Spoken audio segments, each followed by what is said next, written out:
কোরআনুল কারীমের মধ্যে আল্লাহ তাআলা বলছেন, জানোয়ার, মানুষরূপী জানোয়ারের পরিচয় আল্লাহ বলছেন।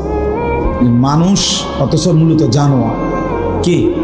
আল্লাহ বলছে যাদের দিল আছে কিন্তু কিছুই বোঝে না, চোখ আছে কিছুই দেখে না, কান আছে শুনে না। তার মানে অন্য কথা তো শুনে, আল্লাহর কথা শুনে, অন্য কিছু তো দেখে কিন্তু আল্লাহ তাআলার কুদরত দেখে না, অন্য কিছু তো ভাবে কিন্তু আল্লাহকে নিয়ে ভাবে না। এই তিনটা বিষয় যাদের, আল্লাহ তাআলা কোরআনুল কারীমে তাদেরকে বলছেন উলাইকা কাল আনআম, এরা জানোয়ারের মতো, চতুষ্পদ জন্তু। আনআম মানে চতুষ্পদ জন্তু, গরু, ছাগল, কুকুর, বিড়াল, এগুলো। আল্লাহ তাআলা বলেন যদি বলো জানোয়ার, তাইলেও মানায় না, বরং তার চাইতে নিচে বলো, বালহুম আবাদ, বরং এর চাইতে নিকৃষ্ট, অর্থাৎ জানোয়ারও না, এটার কোনো পরিচয়ই নাই। মানুষও না, ছাগলও না, মানুষও না, গরুও না, কুকুরও না, বিড়ালও না।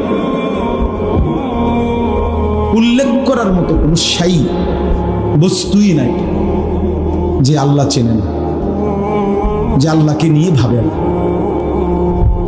যে আল্লাহর কথা শোনে না, যে চোখ আল্লাহর কুদরত দেখে না। এই জন্য দোস্ত, আত্ম উপলব্ধি এতটুকু অনেক বড় সম্পদ। নিজে নিজে ভাবা আর কি, নিজেকে নিয়ে এতটুকু যার মধ্যে নাই, কি করতেছে, কি খাচ্ছে, কি করছে, যখন যা মন চায়, এটার কোনো আসলে সুস্থ স্বাভাবিক মানুষ না। কোরআনুল কারীমের মধ্যে আছে, আল্লাহ তাআলা বলেছেন ওয়ালা তাকুনু কাল্লাযীনা নাসুল্লাহা ফাআনসাহুম আনফুসাহুম। আল্লাহ তাআলা বলেন, মুমিন ইমানদার বান্দা,